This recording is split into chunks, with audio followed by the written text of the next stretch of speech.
Hey, salut les codeurs, c'est Mathieu de Codable.com, j'espère que vous allez bien. Vous souhaitez développer des applications iOS pour iPhone et iPad, mais vous ne savez pas par où commencer? Vous êtes ici au bon endroit. Grâce à ce cours Swift 4 et iOS 11, de 0 à Hero, le cours complet, vous serez guidé pas à pas des bases jusqu'au sommet. Que vous soyez débutant, expérimenté, que vous ayez déjà créé des applications ou que vous ne connaissiez absolument rien au code, ce cours sera fait pour vous. Voyons un petit peu le détail de ce que nous allons avoir. Nous allons commencer tout d'abord par faire une introduction à Xcode. Xcode qui est le logiciel, le IDE d'Apple qui va nous permettre de développer des applications iOS 11 avec Swift 4. Nous allons ensuite créer notre première application sans encore savoir coder. Je vais vous montrer à quel point c'est facile de pouvoir créer des applications rapidement. Ensuite, nous allons passer sur les fondamentaux. Nous allons apprendre les bases de Swift 4. Swift 4 qui est le langage d'Apple et qui va vous permettre de créer à partir de ce langage des applications de plus en plus évoluées. Nous allons ensuite mettre en place ces bases. Nous allons créer des applications ludiques comme le Morpion ou encore le Shifumi. Tout le monde connaît le Shifumi, tout le monde a déjà joué à pierre-feuille-ciseaux. Ce jeu sera désormais sur votre iPhone. Ensuite, nous allons mettre un pied dans la programmation orientée objet.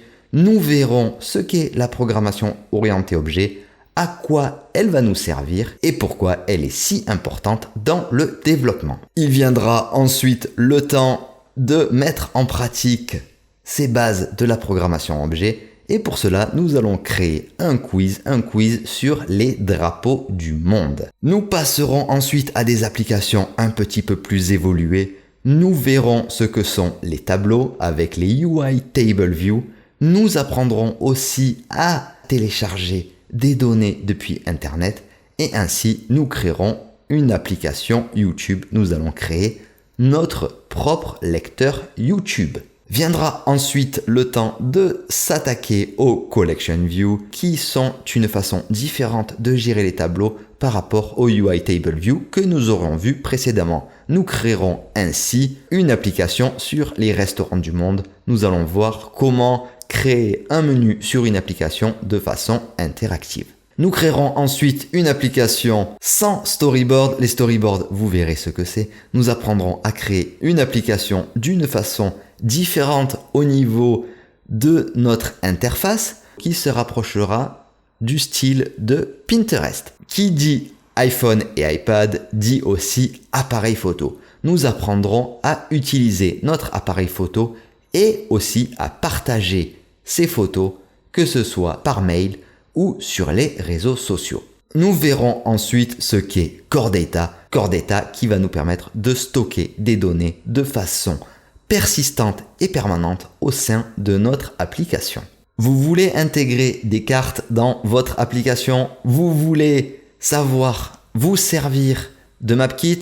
Vous êtes toujours au bon endroit. Nous allons créer une application pour apprendre à se servir des cartes, mais nos applications doivent aussi être capables de dialoguer avec l'extérieur. Pour ceci, nous allons créer notre propre application météo. Nous allons créer Codable Météo qui va récupérer des informations depuis une API et les retranscrire selon la position de votre utilisateur et ainsi donner une météo et des prévisions météorologiques qui seront le plus précises possible. À ce moment-là, nous avons vu pas mal de choses, mais c'est pas tout. Un iPhone, un iPad, on passe énormément de temps à jouer. Nous allons donc faire une introduction à SpriteKit, qui est le framework d'Apple pour créer des jeux, et nous allons créer notre clone de ColorSwitch, qui sera Colorbee. Viendra ensuite le temps de s'attaquer à l'intelligence artificielle. Nous apprendrons à intégrer CoreML, qui est le framework d'Apple pour le machine learning,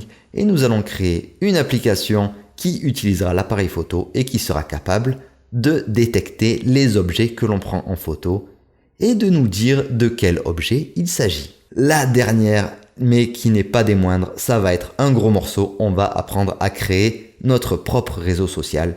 On va apprendre à se servir d'une base de données qui sera stockée sur un serveur. Nous apprendrons à nous authentifier, à créer un profil, à envoyer des posts sur une base de données, à récupérer des posts. Alors, qu'en dites-vous? Vous êtes prêts à vous lancer? Allez, je vous dis à très vite pour le prochain cours. D'ici là, codez bien.